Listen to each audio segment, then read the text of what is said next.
우리 성경 교리 계속 공부하고 있고요. 우리 인간론에 대해서 이제 살펴보고 있었는데, 인간의 운명에 대해서 다루다가 이제 인간의 운명인 불신자의 운명인 지옥, 그리고 신자의 운명인 천국, 이렇게 해서 지옥론, 천국론까지도 봤었습니다. 그리고 또 이제 중요한 게 이제 요한계시록 말씀이 나오는 새 예루살렘이라는 것입니다. 그게 우리 그리스도인들, 이제 신자들의 운명에 있어서 최종적인 궁극적인 운명이기 때문에 이 요한계시록에 나오는 이 새 예루살렘에 대해서 좀 살펴볼 필요가 있습니다. 여러분, 요한계시록 21장 말씀 다 같이 좀 보도록 하겠습니다.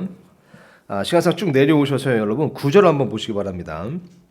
9절 보니까 이렇게 쓰여 있습니다. 마지막 7 재앙을 가득 담은 7 병을 가졌던 7 천사 중 하나가 내게 와서 나와 이야기하며 이르되 이리로 올라오라. 내가 신부 곧 어린 양의 아내를 내게 보여주리라 하고, 영 안에서 나를 데리고 크고 높은 산에 이르러 하늘에서 하나님으로부터 내려오는 저 큰 도시 곧 거룩한 예루살렘을 내게 보여주었는데, 자, 여기 나오는 거룩한 예루살렘이 2절에 나오는 거룩한 도시 새 예루살렘인 거죠.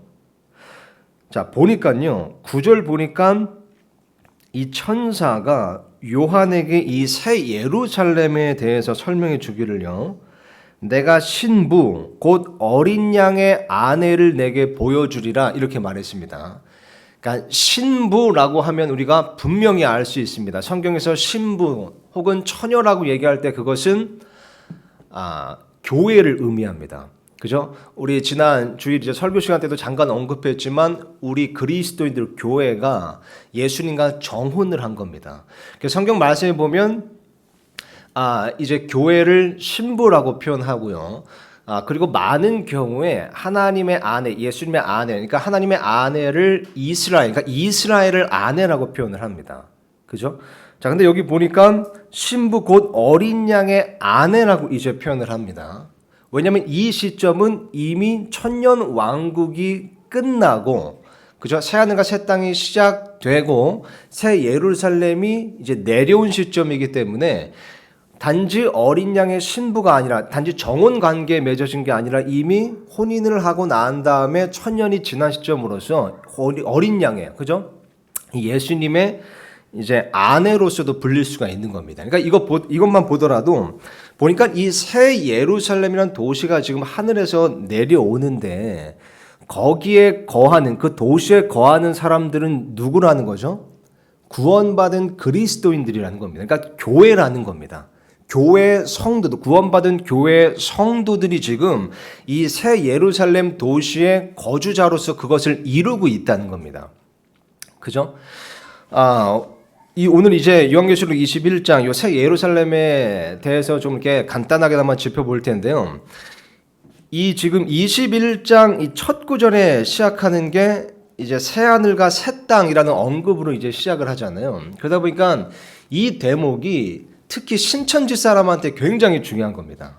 왜냐면 여기 나오는 새 하늘과 새 땅, 이게 신천지잖아요.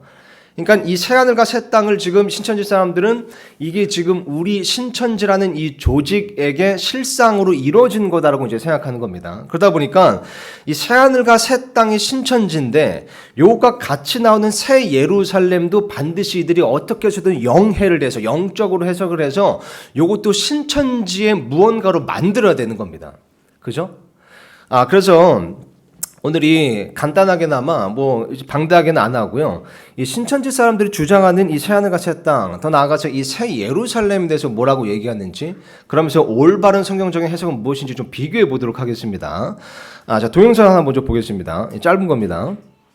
그러니까 무슨 말인지 아시겠죠? 그 저는 말하는 게, 지금 이제 한국 교회에 그리고 많은 목사들이 해석을 방금 저와 제가 한 것처럼 해석을 한다는 겁니다. 그러니까 이 새 예루살렘이 하늘에서 지금 내려오는데, 그것은 여기 나오는 것처럼 신부, 그 어린 양의 아내로서 교회 성도들, 구원받은 교회 성도들을 의미한다라고 하니까 이 사람이 얘기하는 게요, 아니 그러면 우리가 언제 하늘에 있었습니까?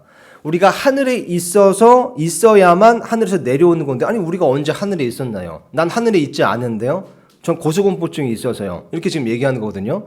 그러니까 얼마나 이 신천지 사람들이 성경의 이 타임라인에 대해서 무지한지를 알 수 있는 겁니다. 그죠? 성경의 타임라인을 보면 지금 요한계시록 21장에 있잖아요. 근데 그 전장에 보면 요한계시록 20장에 천년 왕국이 나옵니다. 그죠? 그리고 1절부터 천년 왕국에 대해서 언급하다가 11절부터는 흰 왕자 심판에 대해서 언급하는 겁니다. 그죠? 그리고 난 다음에 21장에 들어와서 새하늘과 새 땅을 얘기하는 거거든요. 그러니까 이 타임라인을 완전히 무시한다는 겁니다. 그러니까 요한계시록 21장을 요한계시록 20장하고 연결해서 보지 않기 때문에 일어나는 겁니다. 그렇지만 요한계시록이라는 것, 또 성경 말씀이라는 것은 반드시 문맥에 따라서 해석을 해야 된다는 거죠. 그래서 여러분 잘 아시다시피 이제 교회가 이제 휴거가 됩니다. 그러고 난 다음에 이 땅에서 7년 대환란, 7년 환란이 있게 되고요. 7년 환란이 끝났을 때 예수님께서 그때는 이제 그 신부를 온 세상에 공개하시는 것처럼 우리와 함께 이제 들려 올라갔던 자들과 함께 이 땅에 내려오셔서 천년 왕국을 세우시는 겁니다. 그리고 천년 왕국이 끝났을 때 흰 왕자 심판가 있는데 우리가 소위 백보자 심판이라고 알고 있습니다. 이 심판에서는 이 불신자들이 받는 심판인 겁니다. 그래서 영원토록 그들이 불호수, 게헨나라고 불리는 그런 지옥으로 불호수로 이제 떨어지게 되는 거죠. 그래서 그 내용이 20장 14절에 있는 겁니다. 그죠? 사망과 지옥도 불호수에 던져졌더라. 이것은 둘째 사망이니라. 라고 하면서 이제 완전한 불신자들에 대한 심판이 여기서 끝나버리는 겁니다. 그리고 나서 21장으로 넘어와서 1절 보니까 이제 하나님께서 이 세상을 새롭게 하시는 겁니다. 그래서 새 하늘과 지금 새 땅을 창조하시는 거죠. 그래서 1절 다시 읽어보면 내가 새 하늘과 새 땅을 보았으니 이는 처음 하늘과 처음 땅이 사라졌고 바다도 다시는 있지 아니하였기 때문이더라. 자 보세요. 그러니까 이 시점에서 어떻게 구체적으로 그렇게 하실지는 정확하게 성경에 쓰여지진 않지만 보세요. 이 땅에서 천년 왕국이 이루어지잖아요. 근데 그 땅이 천년 왕국이 있었던 그 땅이 보니까 사라지고 새 하늘과 새 땅으로 되는 겁니다. 그렇다면 여기에 거하고 있던 우리 그리스도인들을 포함해서 또 천년 왕국에 살았던 그런 거주민들, 민족들이 있을 거잖아요. 그 자들이 어떤 방법으로든 옮겨졌다가 여기 나온 것처럼 20장 흰 왕자 심판에 나온 것처럼 이들이 한번 옮겨지는 건 확실한 거죠. 심판을 받으러 옮겨지잖아요. 우리도 마찬가지로 구원받은 자들도 천년 왕국에서 통치하다가 어디로 옮겨지는 겁니다. 근데 보면 그것이 새 예루살렘일 확률이 굉장히 높습니다. 나중에 보여드리겠습니다. 왜냐면 이게 요한복음 14장에 나온 예수님께서 말씀하신 내가 너희와 함께 거할 초소를 만들러 가노라 라고 하는 하늘, 셋째 하늘에 있는 새 예루살렘이기 때문에 그렇습니다. 보세요. 갈매동에 우리 교회가 위치한 로터스 타워가 있는 겁니다. 마찬가지로 셋째 하늘이라는 곳에 새 예루살렘이라는 곳이 있는 겁니다. 그죠? 그러니까 새 예루살렘이라는 것은 하늘에 있는 것인 거죠. 셋째 하늘에. 현재도 그렇고 앞으로도 그런 겁니다. 자, 그렇게 됐을 때 천년 왕국이 끝나고 나면 이 땅과 하늘이 이제 사라지고 새 하늘과 새 땅으로 이제 다시 태어나야 하기 때문에 이 땅에 거했던 사람들은 불신자들은 흰 왕자 심판으로 그리고 구원받은 의로운 자들은 셋째 하늘에 새 예루살렘으로 가게 되는 겁니다. 맞습니까? 그러고 난 다음에 21장 1절에 나온 것처럼 새 하늘과 새 땅이 이루어지고 나면 그 새 땅에 지금 새 예루살렘이 내려오는 겁니다. 그러면 그 새 예루살렘에 누가 있습니까?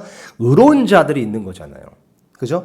그러니까 여기 9절에 나온 것처럼 새 예루살렘을 요한이 봤을 때 천사가 말한 것처럼 어린 양의 아내구나, 신부구나, 구원받은 교회 성도구나 라고 이제 분명히 알 수 있는 겁니다. 그죠? 그래서 이 신천지 사람들이 이거를 이렇게 주장하고 또 잘못 해석하는 이유는 타임라인을 전혀 이해하지 못하고 이것을 부인하기 때문에 그렇습니다. 그죠? 또 한번 들어보세요. 들으셨어요? 좀 빨라서 못 들으셨죠? 그러니까 말하는 게 만약에 이 한국 교회가 해석하는 것처럼 그러니까 많은 목사들이 해석하는 것처럼 새 예루살렘이 어린 양의 아내 성도라면 새 예루살렘이 지금 여기 보니까 그 정금으로 덮여 있다고 하는데 그러면 성도가 다 정금이란 뜻이냐? 그러면 이 우리 성도가 얼마나 몸무게가 많이 나가겠냐? 그 얘기를 지금 하는 거거든요. 그러니까 뭐가 문제냐면 이 사람들이 이 히브리 사람들과 그리스 사람들의 이 관용적인 표현을 전혀 이해하지 못하는 겁니다. 성경에 보면 그런 표현이 굉장히 많습니다. 그러니까 어떤 이 도시를 의인화하는 그런 대목들이 굉장히 많거든요. 그죠? 그러니까 그런 거를 전혀 이해하지 못하는 무지에서 온 겁니다. 제가 구절을 보여드릴게요. 여러분 보세요. 마태복음 23장 37절 보면 이렇게 쓰여 있습니다. 오 예루살렘아 예루살렘아 대언자들을 죽이고 내게 보낸 자들을 돌로 치는 자여. 보세요. 예수님께서 예루살렘아 예루살렘아 도시를 얘기하시는데 그 도시가 대언자들을 죽이고 내게 보낸 자들을 돌로 쳤다는 거예요. 그러니까 예루살렘이란 그 도시가 지금 대언자들을 죽이는 겁니까? 예루살렘을 이루고 있는 사람들이 지금 이 대언자들을 죽인다는 거잖아요. 그죠? 그러니까 이런 관용적인 표현을 전혀 이해하지 못한다는 겁니다. 또 보세요. 마태복음 8장 34절 보면 보라 온 도시가 예수님을 만나러 나가 그분을 보고는 그러면 이 서울이라는 도시가 예를 들어 도시라는 그런 이 물체 덩어리가 예수님을 지금 만나러 가는 거냐고요. 아니죠. 이 도시를 지금 이루고 있는 이 사람들이 예수님을 만나러 간다는 걸 얘기하는 겁니다. 그죠? 사도행전 13장 44절도 마찬가지입니다. 그 다음 안식일에는 거의 온 도시가 하나님의 말씀을 들으려고 함께 나왔으나 도시 덩어리가 지금 이 하나님의 말씀을 들으려고 나아가는 겁니까? 그 도시 안에 있는 사람들을 얘기하는 거잖아요. 그러니까 여기 요한계시록 21장에 나오는 것도 새 예루살렘이 어린 양의 아내라고 말한 것은 그 물체 덩어리가 어린 양의 아내라고 얘기하는 것이 아니라 그 새 예루살렘 도시를 이루는 그 구원받은 성도들을 의미하는 것이다. 이렇게 알 수 있는 겁니다. 그래서 이 사람들이 말하는 게 얼마나 황당한지를 우리가 알 수 있는 거죠. 근데 이게 신천지뿐만이 아니라 제가 지금 이걸 말씀드리는 겁니다. 많은 이 잘못 해석하는 사람들이 이 지금 대목을 가지고 야, 이게 어떻게 도시가 이 어린 양의 아내가 될 수 있느냐라고 하면서 새 예루살렘은 실제 어떤 우리가 눈으로 볼 수 있는 물리적인 것이 아니라 그냥 상징적인 것이다라고 해석해 버리거든요. 많은 교회들이. 근데 그렇지가 않다는 겁니다. 여기 나오는 새 예루살렘은 진짜 우리가 손으로 만질 수 있고 두 눈으로 볼 수 있는 그런 실제 물질이고 물체인 겁니다. 그죠? 근데 이 구절을 보고 아니 어떻게 새 예루살렘 도시가 신부가 되고 아내가 되냐라고 하면서 새 예루살렘이라는 건 진짜 도시가 아니라 그냥 상징적인 표현이구나라고 하지만 그렇지가 않다는 겁니다. 이렇게 영위해 버려서는 안 된다는 거죠. 자, 저기 세 구절을 보여드릴 텐데요. 이거는 하나님의 도시를 실제로 의인화하는 성경의 대목입니다. 한번 보세요. 시편 46편 4절에서 5절 보니까 한 강이 있는데 그 강의 시내들이 하나님의 도시 곧 지극히 높으신 이의 장막들이 있는 거룩한 젖을 즐겁게 하리로다. 하나님께서 그녀의 한가운데 계심에 그녀가 흔들리지 아니할 것이요 하나님께서 그녀를 도우시되 이른 새벽에 도우시리로다. 그죠? 하나님의 도시를 그녀라고 의인화한 겁니다. 맞습니까? 자, 시편 48편 12절 13절도 마찬가지입니다. 시온을 거닐면서 그녀의 주위를 다녀보고 그녀의 망대들을 세어볼지어다. 너희는 그녀의 보루들을 자세히 살펴보고 마찬가지로 시온이라는 하나님의 도시를 그녀로 의인화했다는 거죠. 이사야서 66장 8절도 마찬가지입니다. 누가 그러한 일을 들었느냐? 누가 이러한 일들을 보았느냐?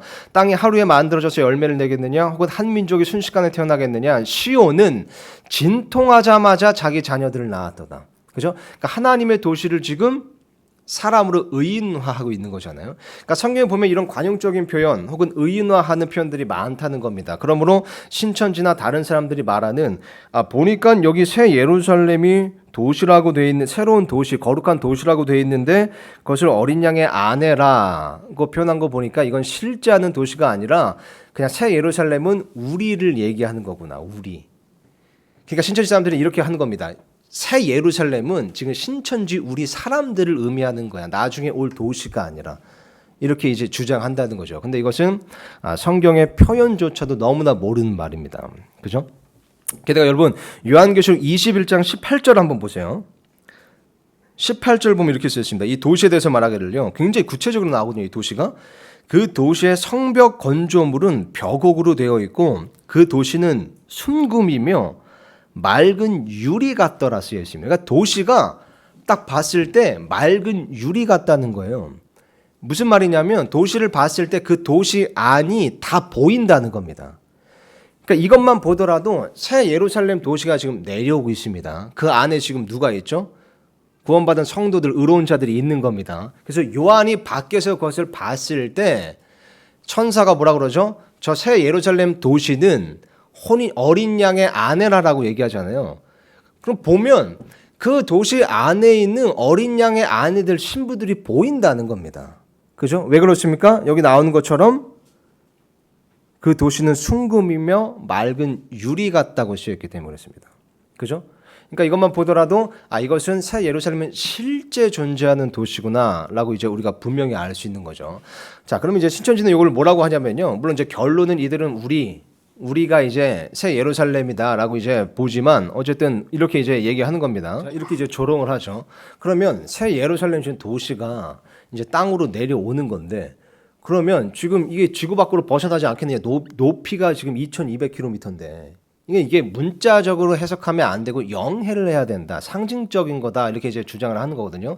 근데 또 강조한 건 뭐냐면 이들은 어쩔 수 없겠지만 21장 1절에 보는 바와 같이 이 새 예루살렘이 내려오는 땅은 지금 이 땅이 아니라 새 땅이라는 겁니다.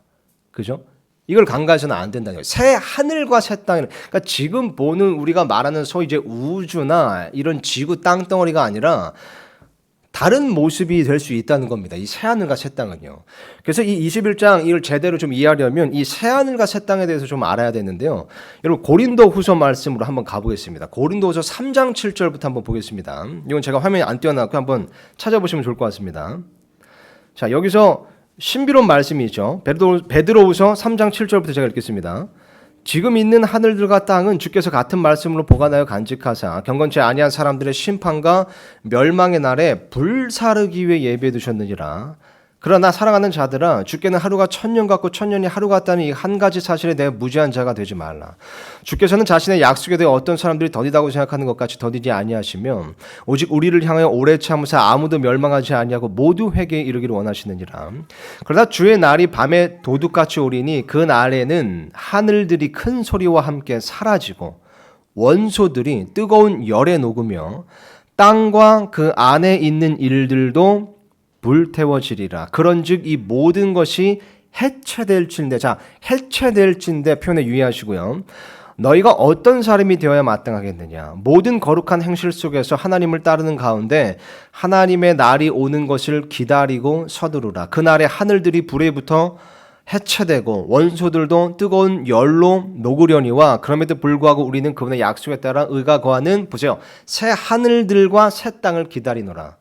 그죠? 기다리는 도다. 그러니까 이 베드로도 하나님의 영감으로 이 새 하늘들과 땅에 대해서 정확히 기록을 한 겁니다. 그러니까 하나님께서 지금 현재 있는 이 하늘과 땅은 완전히 해체시키시고 새 하늘과 새 땅을 만드실 거다라는 이제 말을 하는 거죠. 자, 근데 보면 이 해체된다는 것에 대해서 우리가 이렇게 잘 생각해 봐야 됩니다. 고린도서 5장 1절 보면 이렇게 쓰여 있습니다. 만일 땅에 있는 우리 이 장막집이 해체되면 하나님의 건물 곧 손으로 지은 집이 아니요 하늘들에 있는 영원한 집이 우리에게 있는 줄 우리가 아느니라. 자, 고린도후서 5장 말씀입니다. 고린도후서 5장 말씀은요 성도들의 부활에 관한 혹은 부활에 관한 대목입니다. 그죠? 더 나아가서 부활의 몸을 우리가 입게 되는 걸 말씀하는 대목입니다. 자, 그렇게 봤을 때 5장 1절은 여기 나오는 땅에 있는 우리의 이 장막집이라고 말하는 것은 우리의 현재 몸을 의미하는 것임을 여러분 잘 알고 있죠. 몸을 얘기하는 겁니다. 그러니까 우리의 이 몸, 지금 이 육신은 해체된다는 겁니다. 그리고 부활의 몸을 입게 될 때 그걸 어떻게 표현하는지 보세요. 하나님의 건물 곧 손으로 지은 집이 아니요 하늘들에 있는 영원한 집이 우리에게 있는 줄 우리가 아니라. 그러니까 이 부활, 이 성도의 부활에 대해서 뭐라고 얘기하냐면 우리라는 존재가 완전히 사라지고 다른 존재가 생겨나는 것이 아니라 우리의 몸이 해체되고 새 몸을 입는다는 겁니다. 무슨 말인지 아시겠죠? 자, 그래서 보세요. 이 옛 땅과 그러니까 기존의 땅과 하늘을 해체시키시고 새 하늘과 새 땅을 하나님께서 창조하시는 것에 다시 만드시는 것에 대해서 시편 말씀 보면 이렇게 되어 있습니다. 102편 25절에서 27절 보니까 주께서 옛적에 땅의 기초를 놓으셨사오며 하늘들은 주의 손이 이루신 작품이니이다. 그것들은 사라지려니와 그죠? 언젠가 사라집니다. 오직 주께서는 지속하시겠고 참으로 그것들은 보세요. 다 옷같이 낡아지리니. 그리고 뭐라고 써 있습니까? 주께서 의복같이 그것들을 바꾸시면 그것들이 바뀌려니와 주께서는 동일하시고 주의 횟수는 끝이 없으리이다. 히브리서 말씀도 마찬가지입니다. 1장 10절에서 12절 보니까요. 또 주여 주께서 처음에 땅에 기초를 놓으셨사오며 하늘들은 주의 손이 이루신 작품이니이다. 그것들은 멸망하려니와 오직 주께서는 여전히 계시고 그것들은 다 옷같이 낡아지리니 주께서 의복같이 그것들을 접으시면 그것들이 바뀌려니와 주께서는 동일하시고 주의 횟수는 끊어지지 아니하리이다 하시되. 그죠? 그러니까 무슨 말이냐면 이런 겁니다. 마치 하나님께서 새하늘과 새 땅을 만드시는 것은 옷을 바꾸시는 것 같다는 겁니다. 그러니까 무슨 말이냐면 땅과 하늘의 그 정체성은 그대로 가지고 있는다는 겁니다. 마치 우리가 부활의 몸을 입을 때 우리라는 어떤 존재, 이 몸이라는 어떤 그런 정체성은 그대로 가지고 있는 반면에 이 몸의 종류가 완전히 바뀌는 것처럼 하나님께서 새 하늘과 새 땅을 만드시는 것, 그러니까 땅과 하늘을 다시 시작하시는 것은 땅과 하늘의 그 정체성은 두시되 옷을 갈아입히는 것처럼 완전히 새로운 환경, 새로운 모습으로 바꾸신다는 겁니다. 그죠? 그래서 성경 말씀에 보면요, regeneration이라는 표현이 딱 두 번 등장합니다. 이 단어가요. 한 번은 어디에 쓰였냐면요, 이게 regeneration, 이게 다시 태어나다 이런 뜻이거든요. 근데 이게 한 번은 어디에 쓰였냐면 아마 요한일서 말씀일 겁니다. 그때 이제 우리 성도들이 구원받는 것, 구원받아서 다시 태어나는 그 구절에 쓰인 거고요. 또 하나는 어디에 쓰였냐면 예수님께서 마태복음에 말씀하신 겁니다. 이 하나님께서 이 세상을 아예 다시 시작하시는 그때, 새롭게 다시 나는 때를 regeneration이라고 표현했습니다. 그러니까 말하자면 이런 겁니다. 새 하늘과 새 땅이라는 것은 마치 우리가 다시 태어나듯이 부활의 몸을 입듯이 이 땅과 하늘이 다시 태어나는 겁니다. 그죠? 자, 그런 땅에 새 예루살렘이 임하는 것으로 봐야 되기 때문에 이 신천지 사람들 혹은 다른 사람들이, 다른 교회들이나 목사들이 이 조롱하고 주장하는 것처럼, 아니 새 예루살렘이 이 땅에 오면 이 땅이 그걸 어떻게 견디냐, 혹은 아니면 그게 그 높이가 우주를 벗어나는 거 아니냐, 이렇게 엉뚱한 해석을 할 수가 없다는 겁니다. 그죠? 1절만 제대로 이해하더라도 그런 엉뚱한 해석이 나오지 않는다는 거죠. 자, 그래서 이렇게 또 얘기합니다, 이 사람들이요. 자, 보세요. 이건 신천지뿐만이 아닙니다. 그러니까 기성교회들도 소위 말해 영해라는 것을 굉장히 중요하게 여기거든요. 그러니까 이 신천지 강의 오늘 다 보여드리지 않을 텐데 별로 볼 가치도 없습니다. 결국 이제 자기네가 새 예루살렘이고 새 하늘과 새 땅 이거예요. 근데 이런 황당한 주장을 하기 위해서, 그러니까 이들만의 주장을 하기 위해서 꼭 이들이 밑밥을 까는 게 뭐냐면 비유풀이 혹은 영해입니다. 그러니까 성경을 영적으로 해석해 보면 이게 우리 신천지인 걸 알 수 있다 이겁니다. 기성교회들도 잘못된 교리들을 만들어낼 때 늘 하는 것이 영해를 해야 된다. 이 성경 말씀을 문자 그대로 보는 게 아니라 영적으로 해석해야 된다. 여러분, 영해라고 하면 이게 굉장히 있어 보입니다. 들리기에는. 영적으로, 우리 영적으로 해석해야지. 이렇게 좀 있어 보이잖아요. 근데 영해라는 것은 여러분 이렇게 아시면 됩니다. 귀에 걸면 귀걸이, 코에 걸면 코걸입니다. 예를 들어서 이 사람들이 얘기하는 것처럼 모든 것을 영해를 해버리잖아요. 모든 교리를 다 만들어낼 수 있습니다. 예를 들어서 예수님께서 베들레헴에서 태어나셨잖아요. 왜냐하면 성경 말씀에 예언되어 있기 때문입니다. 메시아가 베들레헴이라는 도시에서 태어날 거다. 근데 이거를 영해해버리는 겁니다. 그 베들레헴이라는 도시는 진짜 육적인 도시가 아니라 영적인 도시야. 이걸 영적으로 해석해야 돼. 문자적으로 해석하면 안 되고. 그래서 이 베들레헴이라는 그 도시의 이름의 뜻이 빵집인 거 여러분 아시죠? 그죠? 그리고 보니까 어떤 사람이 나타나서 얘기하는 겁니다. 우리 부모님이 빵 가게를 운영하셔서 내가 우리 집이 빵집에 있었는데 내가 빵집에 태어났었거든. 그러니까 여기 나오는 이 베들레헴을 영적으로 해석하자면 내가 메시아가 되는 거야.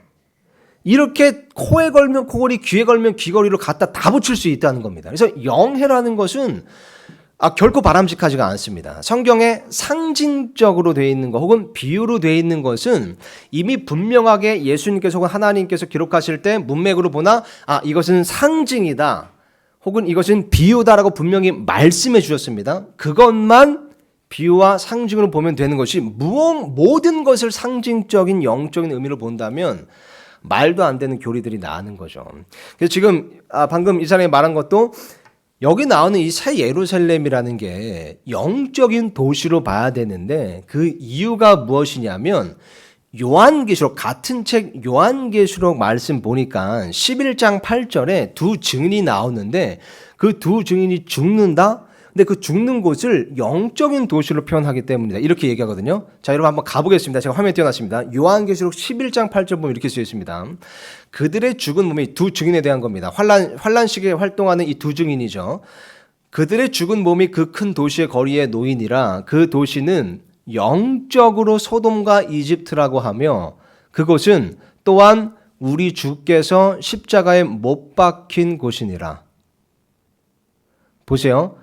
이 도시가 영적인 도시가 아니라 이 도시는 실제로 존재하는 도시죠. 왜 그렇습니까? 주께서 십자가에 못 박힌 곳이래요. 그 이스라엘에 있는 그 예루살렘에 있는 그 십자가에 못 박힌 그곳이거든요. 근데 이거를 영적으로 보면 소돔과 이집트라고 한다는 겁니다. 말씀이 이렇게 돼 있잖아요. 이 도시가 영적인 도시가 아니라 이 실제 도시를 영적으로 소돔과 이집트라고 한다는 겁니다. 그죠? 그러니까 이 말씀을 잘못 해석하는 겁니다. 그러니까 영적인 도시가 아닌데 이 사람들은 뭐 여기 영적인 도시라고 나오잖아. 그러니까 이 21장에 나오는 새 예루살렘 도시도 영적인 도시로 봐야 되는 거야. 요렇게 이제 가는 겁니다. 말도 안 되는 거죠. 그죠? 자, 또 보세요. 자, 여기서 이 유의하게 보셔야 될 게요. 이 사람들이 해가는 게 이런 겁니다. 항상 거의 대부분 주소만 띄어놔요. 그러니까 이 주소의 실제 말씀이 뭔지를 인용을 안 하는 겁니다. 그래서 말하기를 마태복음 3장 16절, 4장 17절에 보면 하나님하고 천국이 예수님과 함께 있었다. 근데 실제로 그 말씀이 뭔지를 안 보여준다는 겁니다. 한번 보겠습니다, 여러분. 마태복음 3장 16절은 뭐냐면요. 예수님께서 침례를 받으시고 곧바로 물속에서 올라오실 때 보라 하늘들이 그분께 열렸으며 또 하나님의 영께서 비둘기같이 내려와 자기 위에 내려앉는 것을 그분께서 보시더라. 이거예요, 이거. 그죠? 또 4장 17절 볼게요. 그때부터 예수님께서 선포하기 시작하여 이르시되 회개하라 하늘의 왕국이 가까이 왔느니라 하시더라. 아니 이거하고 전혀 관련이 없습니다. 이 주장하고요. 이 마태복음 3장 16절 4장 17절 문맥을 보더라도 아니면 9절만 딱 떼고 보더라도 지금 이 천국이 지금 예수님과 함께 있는다는 이들의 주장을 입증해 줄 수 있는 근거 구절이 전혀 아닌 겁니다. 근데 왜 이렇게 하냐면 그래서 이들이 주장하는 게 그거예요. 그래서 이 예수님 시대 때 사람들이 천국 가는 것은 예수님께 가는 거였다. 이렇게 얘기하는 겁니다. 그러니까 실제 천국이라고 얘기하는 게 아니라 예수님께 가는 것을 천국에 간다고 보는 거다. 왜냐면 천국이 예수님과 함께 있으니까. 근데 천국이 예수님과 함께 있는다는 말이 어디 있습니까? 성경 구절에. 방금 찾아봤지만 마태복음 3장 16절, 4장 17절에도 그 내용이 아니었거든요. 그러니까 이게 왜 이걸 주장하냐면 나중에 가서 그러니까 여러분 구원받고 천국 가려면요. 새 천지로 오셔야 돼요. 신천지로 오셔야 돼요. 이걸 얘기하고 싶은 거예요. 예수님 시대 때 천국 가기 위해서 천국이 함께 있었던 예수님께로 사람들이 갔듯이 천국 가려면 신천지로 가야 돼요. 이걸 하고 싶은 겁니다. 근데 근거로 드는 구절은 전혀 그 내용이 아니다는 거 확인했죠. 또 보면요. 아까 또 이런 것도 있었습니다. 요한복음 2장 19절에서 21절 보면 예수님은 곧 예루살렘이라고 나오기 때문에 이렇게 이제 밑밥을 깝니다. 그러면서 주소만 띄워놓고 성경 구절을 안 보여줘요. 보겠습니다. 예수님께서 그들에게 대답하여 이르시되 이 성전을 헐라. 사흘 안에 내가 그것을 일으켜 세우리라 하시니 이 유대인들이 이르되 이 성전을 짓는데 46년이 걸렸거늘 너가 그것을 사흘 안에 세우겠느냐 하더라. 그러나 예수님께서는 성전인 자기 몸을 가리켜 말씀하셨더라. 성경이 이렇게 친절합니다. 이 성전이 무엇이며 무엇을 의미해서 말씀하신 것을 다 말씀하시거든요. 예수님은 여기 나오는 것처럼 예루살렘이라고 지금 말하는 게 아닙니다. 말씀을 보니까 예수님이 진짜 그 성전을 헐라고 말씀하시면서 본인의 부활을 예언하신 거거든요. 이 성전인 내 몸을 내가 다시 삶을 일으킬 거다. 내가 부활할 거다 말씀하신 거거든요. 근데 이 구절을 가지고 어떻게 예수님이 예루살렘이 되냐는 겁니다. 어마어마한 상상력이고 완전히 오역인 겁니다. 말도 안 되는 겁니다. 그죠? 자, 그래서 이 사람들 결국 이제 요런 근거, 말도 안 되는 근거, 없는 근거를 가지고 여기 나오는 새하늘과 새 땅의 신천지이며 그래서 이 새하늘과 새 땅에 이루어지는 이 새 예루살렘 도시는 곧 이 신천지에서 이루어진 우리 신천지 사람들을 의미하는 거다라고 이제 말하지만 우리는 방금 살펴봤듯이 어떤 성경 구절의 근거도 찾지 못했습니다. 그죠? 그러니까 이 여기 나오는 새 예루살렘 도시는요, 영해해서는 안 되고 그럴 필요도 없는 겁니다. 실제 존재하는 도시로서 이 새하늘과 새 땅이 이루어지면 그 새 땅에 이 새 예루살렘 도시가 내려올 것이고 그 새 예루살렘 도시는 누가 살게 됩니까? 1차적으로 교회 성도들이 살게 되는 겁니다. 자, 그러면요, 마무리하면서 요 21장 내용을 한번 쫙 읽어보면서 이 새 예루살렘에 대해서 한번 성경적인 해석을 짚고 넘어가겠습니다. 이것도 보면요, 좀 이렇게 신비한 구절이 많습니다. 이런 구절이 있었네? 참 의미심장한 구절이 많거든요. 이걸 한번 보겠습니다, 여러분. 한번 보세요. 제가 9절부터 읽겠습니다. 마지막 7장을 가득 담은 7병을 가졌던 7천사 중 하나가 내게 와서 나와 이야기하며 이르되 이리로 올라오라. 내가 신부 곧 어린 양의 아내를 내게 보여주려 하고 영 안에서 나를 데리고 크고 높은 산에 이르러 하늘에서 하나님으로부터 내려오는 저 큰 도시 곧 거룩한 예루살렘을 내게 보여주었는데 그 도시에 하나님의 영광이 있더라. 그것의 빛은 지극히 귀중한 보석 같고 벽옥 같으며 수정같이 맑더라. 그 도시에는 크고 높은 성벽이 있었고 12문이 있었으며 그 문들에 12천사가 있었고 그 문들 위에 이름들이 기록되어 있는데 보세요. 그것들은 이스라엘 자손들의 12지파의 이름들이니라. 자, 보니까 문들이 12문이 있었습니다. 성경에서 7은 완벽을 상징하는 숫자고요. 12은 많은 경우에 어떤 정부를 의미하는 그런 의미로도 쓰이는 숫자입니다. 12이요. 그러니까 어떤 조직 이런 것을 쓰이는 상징하는 그런 숫자인 거죠. 그래서 이 완벽한 정부가 이루어지는 겁니다. 그러니까 12문이 있는데 그 문들의 이름이 있었습니다. 그 이름은 뭐였죠? 이스라엘 자손들의 12지파의 이름이 12문에 기록되어 있었습니다. 그러니까 이 새 예루살렘이라는 것은 보니까 이 도시가 이 이스라엘 사람들과도 관련이 있는 것이 우리가 알 수 있죠. 자, 또 보세요. 13절입니다. 동쪽의 세문, 북쪽의 세문, 남쪽의 세문, 서쪽의 세문이 있으며 그 도시의 성벽에는 12기초가 있대요. 12기초가 있고 그것들 안에 어린 양의 12사도들의 이름들이 있더라. 자, 성벽에 기초가 있는데 기초가 12개입니다. 근데 그 12기초에는 누구의 이름들이 있죠? 어린 양의 12사도의 이름들이 기록되어 있는 겁니다. 이것이 분명히 교회와 관련되어 있다는 걸 보여주는 겁니다. 왜 그렇습니까? 교회의 기초는 이 사도들의 기초 위에 교회를 세우셨다고 쓰여있거든요. 그러니까 이 사도들은 교회와 관련이 있습니다. 사도들은 교회를 세운 사람들입니다. 그러니까 이 정리하자면 지금 14절까지 보니까 새 예루살렘이라는 도시가 있는데 그 문들은 이스라엘과 관련이 있으므로 새 예루살렘은 이스라엘과도 관련이 있는 거고 또 보니까 이 도시의 성벽에는 12기초가 있는 겁니다. 근데 이 기초에는 사도들의 이름이 적혀 있는 거죠. 그러니까 분명히 이 새 예루살렘은 교회와 관련이 있는 겁니다. 그죠? 그러니까 이스라엘 교회와 관련이 있는 거죠. 계속해서 보겠습니다. 나와 이야기하던 자가 그 도시와 그 도시의 문들과 성벽을 측량하려고 금갈대를 가졌더라. 그 도시는 네모 반듯하게 놓여 있으며 길이가 너비만큼 길더라. 그가 그 갈대로 도시를 측량하니 12,000 스타디온이더라. 그것의 길이와 너비와 높이가 같으니라. 자, 이건 우리가 예전에 이제 살펴봤었습니다. 이게 이제 보니까 가로, 세로, 높이가 다 똑같다는 건데 이게 지금 보니까 12,000 스타디온, 그러니까 환산하면 2,200km가 되는 겁니다. 그러니까 높이도 같다는 거 보니까 전 육면체인 걸 알 수 있죠.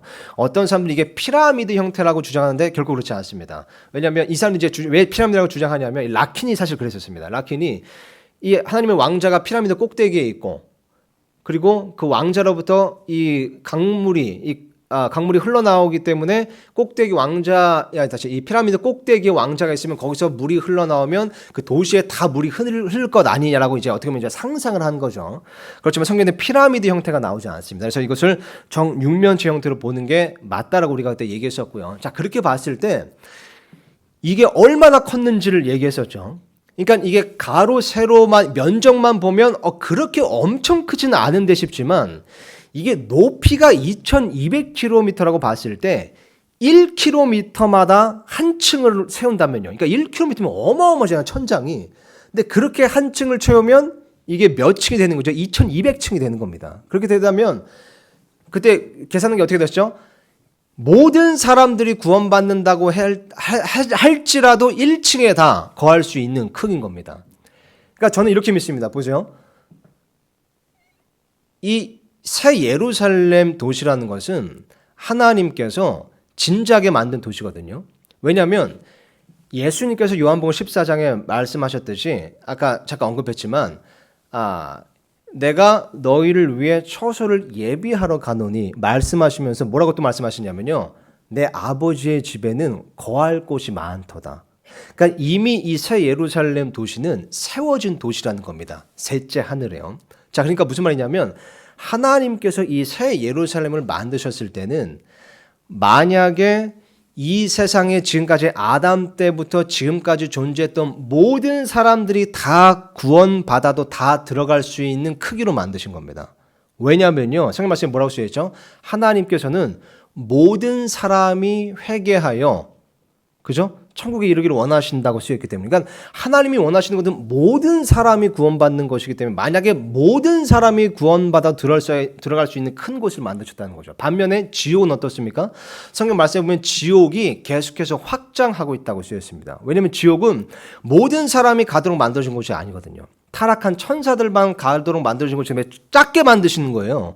근데 자꾸 이 타락한 천사들로 인해 죄가 들어오고 그 죄로 인해 사람들, 죄인들이 많아지고 지옥 가는 죄인들이 자꾸 늘어나니까 지옥이 확장하는 겁니다.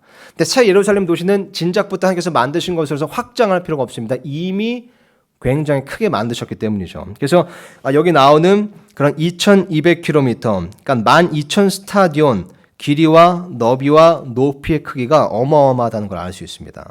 근데 그 어마어마한 게 이 땅에 이제 내려오는 것이 가능한 것은 그 땅은 새 땅이기 때문이죠, 이미. 자, 17절입니다. 또 그가 그 도시의 성벽을 측량하매 사람의 치수 곧 그 천사의 치수에 따라 144큐빗이더라. 이렇게 쓰여 있습니다. 그러니까 144큐빗이면 이게 70m인가 7m인가 갑자기 기억이 안 나네요. 144 큐빗. 이게 아마 70m일 겁니다. 70m라고 하면 2200km에 비해서 70m가 너무 작잖아요. 너무 낮잖아요. 그죠? 근데 이것을 이 높이로 보는 게 아니라 두께로 보는 겁니다. 근데 뭐 자세히 정확히는 모르지만 왜냐면 에스겔서에 보면 이 성벽의 치수를 재는데 그 치수는 그 성벽의 두께더라 이렇게 나오거든요. 그리고 18절부터 보겠습니다. 그 도시의 성벽 건조물은 벽옥으로 되어 있고 그 도시는 순금이며 맑은 유리 같더라. 아까 살펴봤었죠. 그 도시의 성벽 기초들은 온갖 종류의 보석들로 장식되었는데 첫째 기초는 벽옥이요. 둘째는 사파이어요. 하면서 이게 쭉 나옵니다. 그죠? 그리고 21절에 12문이 나오고요. 자, 22절 보겠습니다. 또 내가 그 안에서 이거 중요합니다. 그 안에서 성전을 보지 못하였으니 그러니까 새 예루살렘 도시 안에는 성전이 없어요. 이는 주 하나님 전능자와 어린 양께서 그 도시의 성전이시기 때문이라. 이유가 나오죠. 그 도시는 해와 달이 안에서 빛을 비출 필요가 없었으니 이는 하나님의 영광이 그 도시를 밝혀주었고 어린 양께서 그 도시의 광채이시기 때문이라. 그러니까 이 도시 안에는 해와 달이 없는 겁니다. 해와 달이 안에서 빛을 비출 필요가 없는 겁니다. 왜냐하면 어린 양께서 그 도시의 광채가 되시기 때문이죠. 24절입니다. 이것도 좀 중요한데요. 구원받은 자들의 민족들이 그 도시의 빛 가운데서 다니겠고 땅의 왕들이 자기들의 영광과 존귀를 가지고 그것으로 들어가리라. 자, 보세요. 이게 되게 신비로운 구절인데요. 지금 새 예루살렘 도시가 새 땅에 내려앉았잖아요. 그죠? 새 땅이 이제 새 예루살렘 도시가 새 땅으로 내려왔잖아요. 근데 그 땅, 그러니까 이 새 땅에는 아직 왕들이 있습니다. 그 구원받은 자들의 민족들이 있는 겁니다. 근데 보니까 이 민족들과 그 땅의 왕들이 영광과 존귀를 가지고 그곳으로, 여기가 어디죠? 새 예루살렘 도시로 들어갈 수 있다는 거예요. 자, 보세요. 계속해서 살펴볼 텐데 이거에 유념하세요. 보면 이 요한계시록 21장 그리고 22장까지 한번 보면요. 새 예루살렘 도시 안에 거하는 사람들과 그 밖에 새 땅에 거하는 사람들이 분리되어 있습니다. 보세요. 25절. 거기에는 밤이 없을 터이므로, 거기가 어디죠? 새 예루살렘 도시입니다. 낮에 그 도시의 문들을 결코 닫지 아니하리라. 그러니까 이 도시의 문은 항상 열려 있는 겁니다. 그래서 그 땅에, 새 땅에 사는 민족들과 왕들이 언제든지 그 새 예루살렘 도시로 들어갈 수 있도록요. 상상하면서 한번 보세요. 그들이 그 민족들의 영광과 존귀를 가지고 그것으로 들어가리라. 그러니까 들어가 있는 게 아니라 들어갔다 나왔다 하는 거예요, 사람들이. 27절입니다. 더럽게 하는 것은 어떤 것이든지 결코 그것으로 들어가지 못하며 또 무엇이든지 가증한 것을 이루게 하거나 거짓말을 지어내는 것도 들어가지 못하되 오직 어린 양의 생명책에 기록된 자들만 들어가리라. 자, 22절로 넘어가세요. 또 그가 하나님과 어린 양의 왕자로부터 흘러나오는 수정같이 맑은 생명수의 정결한 강을 내게 보여주리라. 그 도시의 거리 한가운데와 강의 양쪽에는 생명나무가 있어 그것이 12종류의 열매를 맺고 달마다 자기 열매를 냈으며 그 나무의 잎사귀들은 그 민족들을 치유하기 위하였더라. 자, 2절도 참 신비로운 구절입니다. 보세요.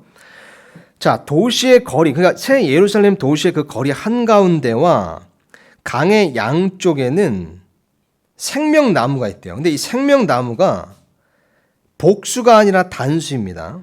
그러니까 강이 이렇게 있는데 그 강 양쪽에 생명나무가 있습니다. 근데 생명나무들이 여러 개 있는 게 아니라 생명나무 한 그루가 있는 겁니다. 그러니까 뭐냐면 이게 강 양쪽에 있는데 그게 다 뿌리가 연결되는 한 나무라는 거죠. 그러니까 이 나무, 생명나무가 어마어마하게 커서 강 양쪽에 뻗어나가는 겁니다. 그죠? 그렇게 보셔야 됩니다.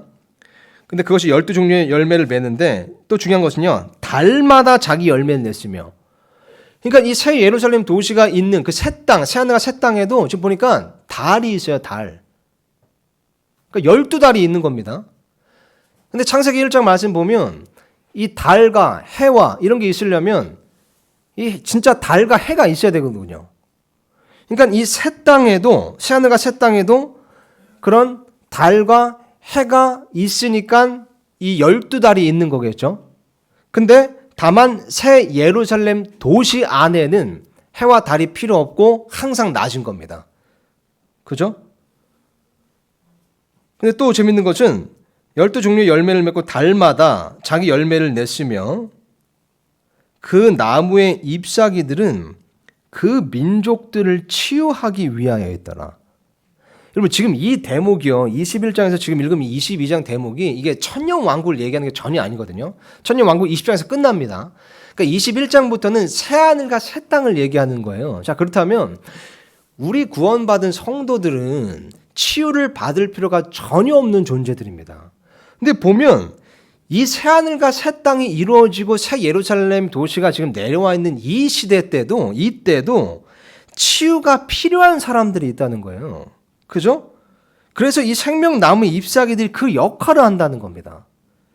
그러니까 지금 여기 나오는 그 치유가 필요한 그 민족들, 여기 나오는 22장 2절에 나오는 민족들이 아까 21장에서 본 26절에 나오는 그들이 그 민족들의 영광과 존귀, 그죠? 이 민족들과 같은 민족들이라는 겁니다. 그죠? 그리고 아까 24절에 나온 그 왕들, 그 민족들이 있으니까 그 민족들 다시 왕이 있는 거죠, 땅에. 그죠?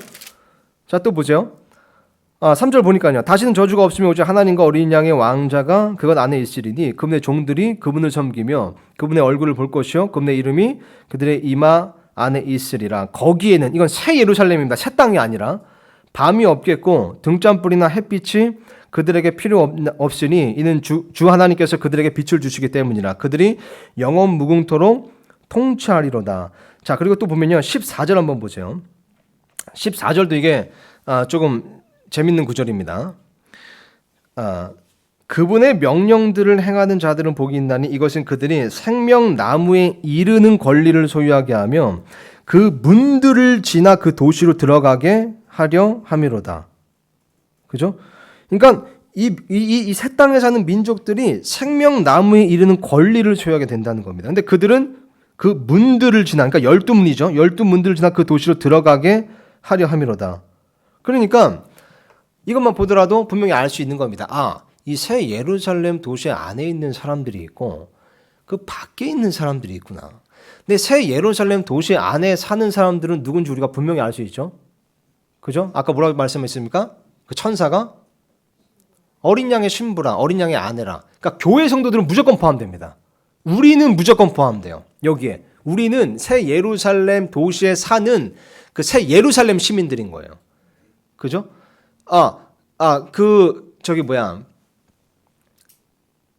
게다가 아까 뭐라고 했어요? 이 성벽의 기초 12기초가 사도들의 이름이 적혀 있다 그랬죠. 그러니까 이 교회와 관련이 있는 거. 근데 단지 교회뿐만 아니라 여기에는 이스라엘 백성들도 살 것을 우리가 보는 겁니다. 왜냐하면 12문이 이스라엘과 관련이 있기 때문이죠. 그래서 보니까 이 새 예루살렘 도시에 사는 이 거주민들은 이스라엘 사람들 그리고 이 교회 성도들인 겁니다. 더 구체적으로 얘기하자면요. 구약 시대, 그러니까 구약 성도들과 신약 성도들이 여기에 사는 겁니다. 새 예루살렘 도시예요. 또 어떻게 알 수 있냐면요. 아까 요한복음 14장에서 예수님께서 내 아버지의 집에는 아직 거할 곳이 많도다. 내가 너희를 위한 처소를 마련하러 가겠다라고 했을 때 그때 그 시대는 구약 시대였잖아요. 이 신약, 그러니까 새 언약이라는 것은 언약을 만든 사람이 죽어야만 효력을 발휘합니다. 그러니까 아직 예수님이 안 죽으셨으므로 구약 시대거든요. 그러니까 이 구약 성도들을 포함해서 신약 성도들, 이 교회 그리고 이 구원받은 저 유대인들, 이스라엘 사람들이 거하는 것이 새 예루살렘이라는 겁니다. 그러면 교회에 속하지 않은 사람들이 누굴까요? 보세요. 교회 시대가 언제 끝나죠? 교회 시대가 언제 끝나죠? 타임라인으로 봤을 때, 성경적 타임라인으로 봤을 때 되면 끝나는 겁니다. 교회 시대는. 그럼 이 땅에 7년 환란기가 이제 일어나는 거죠. 이게 발생하는 거잖아요. 시작되는 거잖아요.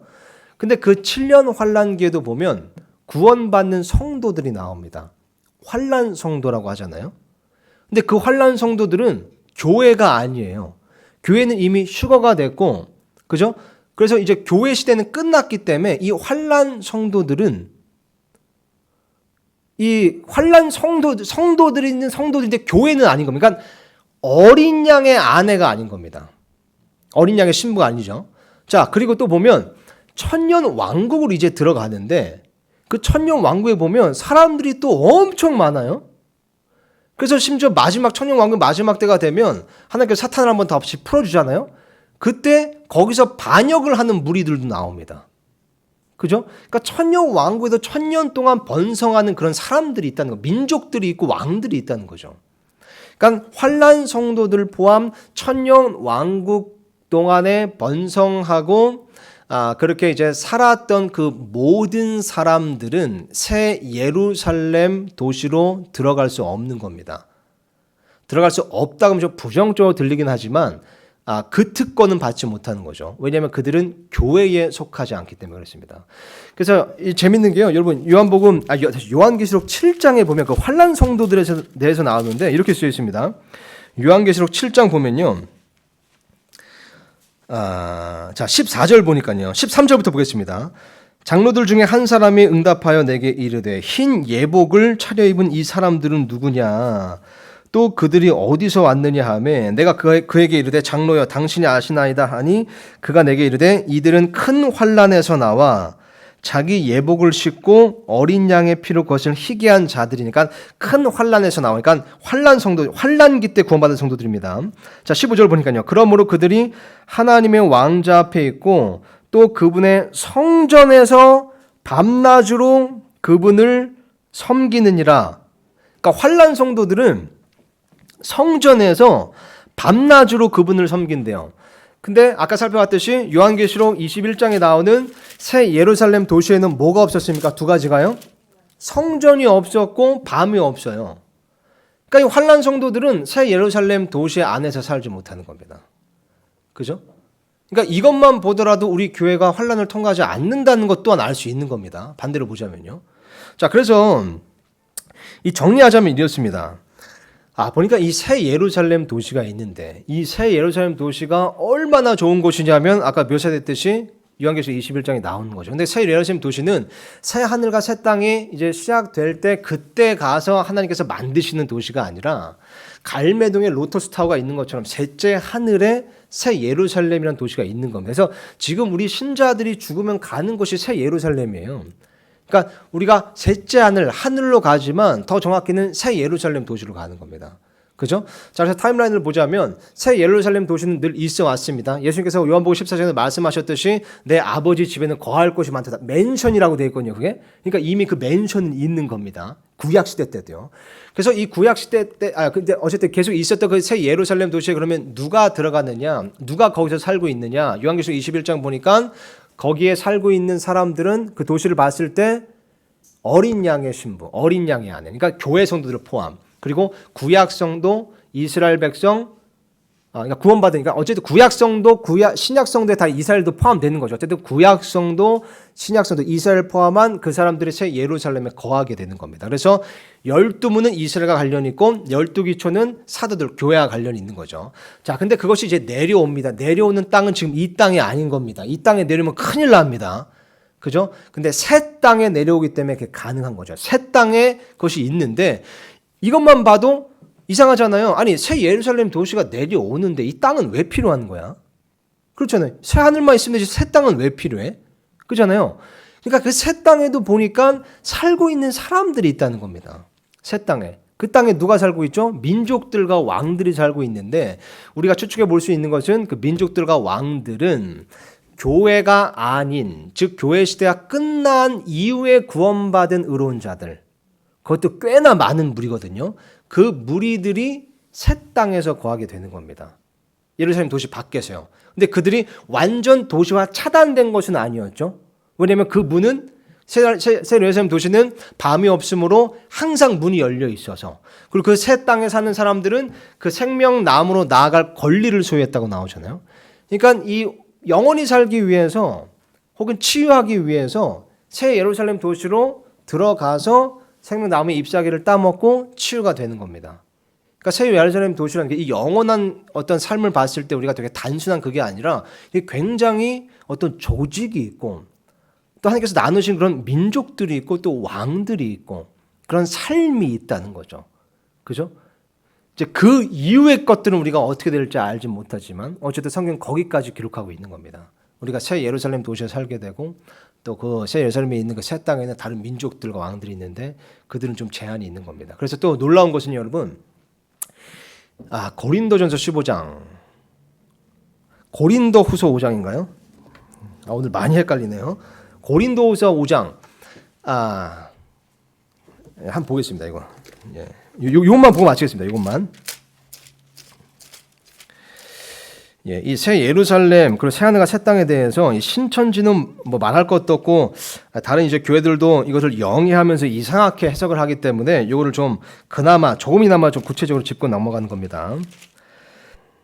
맞네요. 고린도전서 15장이네요. 고린도전서 15장 보니까 이 부활에 대해서 말씀하면서 40절 보니까요. 15장 40절부터 보니까 이렇게 써 있습니다. 또한 하늘에 있는 몸들도 있고 땅에 있는 몸들도 있으나 하늘에 있는 것들의 영광이 이러하고 땅에 있는 것들의 영광이 저러하니라. 해의 영광이 이러하고 달의 영광이 저러하며 별들의 영광이 또 다르니 이 별과 저 별이 영광면에서 다르다. 계속 영광이 나오죠. 영광면에서 다르다. 근데 보니까 42절 보니까 죽은 자들의 부활도 이와 같으리라. 그것은 썩는 것 가운데 뿌려지고 썩지 않는 것 가운데 일으켜지며 수치 가운데 뿌려지고 영광 가운데 일으켜지며 연약한 가운데 뿌려지고 권능 가운데 일으켜지며 본성에 속한 몸으로 뿌려지고 영에 속한 몸으로 일으켜지나니 본성에 속한 몸이 있고 영에 속한 몸이 있느니라 라고 하면서 자, 이 땅에 있는 별들의 영광이 다 다른 것처럼 이 부활하는 자들의 영광도 다 다르다는 겁니다. 근데 우리가 요한계시록 21장, 22장에 나오는 것만 보더라도 알 수 있죠. 물론 우리 그리스도인들이 그리스도의 심판석에서 받는 그 보상에 따라서 다 영광이 다를 거예요. 그죠? 몸에 이루어진 것을 받으리라 이렇게 쓰여있잖아요. 근데 이 새 예루살렘 도시에도 보니까 다시 새 하늘과 새 땅의 그 영원한 세상에도 보니까 영광이 다르다는 겁니다. 아무래도 새 예루살렘 안에 사는 사람들이 훨씬 더 그 영광이 크겠죠. 그 밖에 사는 사람들보다. 근데 그것은 공평하신 하나님의 공의로움과도 잘 맞는 겁니다. 왜냐하면 구약 성도, 신약 성도, 우리들은 이 땅에서 고난을 겪었잖아요. 물론 환란 성도도 마찬가지지만, 근데 환란 성도들은 그 이미 어떻게 보면 세컨 찬스잖아요. 이 사람들은. 그러니까 정말 그 예수님의 그 복음 계획대로 구원을 믿고 이 땅에서 고난을 받고 또 교회를 위해 살았던, 그러니까 예수님의 그 사역, 하나님의 왕국을 위해 살았던 사람들은 더 큰 영광을 받는 겁니다. 근데 환란 성도는 사실 그렇지 않거든요. 일단 교회가 없기 때문에 예수님의 몸된 교회를 섬길 수도 조차 없어요. 고난은 많이 당하겠지만 가치가 없는 고난이 피해 다니는 고난인 거예요. 예수님의 교회를 위해 할 수 있는 게 없습니다. 하나님의 왕국을 위해 일할 수 있는 게 없습니다. 보상을 쌓을 수가 없는 겁니다. 천령 왕국에 사는 사람들도 마찬가지겠죠. 거기는 죄가 없는 곳입니다. 사탄이 묶여 있습니다. 그러니까 편안하게 사는 사람들은 예수님이 철저하게 통치하는 그 시대 때 사는 사람들이기 때문에, 그러니까 그 사람들도 편하게 사는 겁니다. 그러니까 그 사람들은 조금 덜한 영광을 받는 것. 그죠? 이것을 통해서 하나님의 이 공의로우심이 얼마나 놀라운가, 또 그분께서 정말 공평한 분이시다라는 것도 알 수 있는 겁니다. 그래서 요한계시록 21장, 22장 이렇게 새 예루살렘 도시에서 나오는데요. 우리가 바라는 그 도시가 바로 그 새 예루살렘 도시인 겁니다.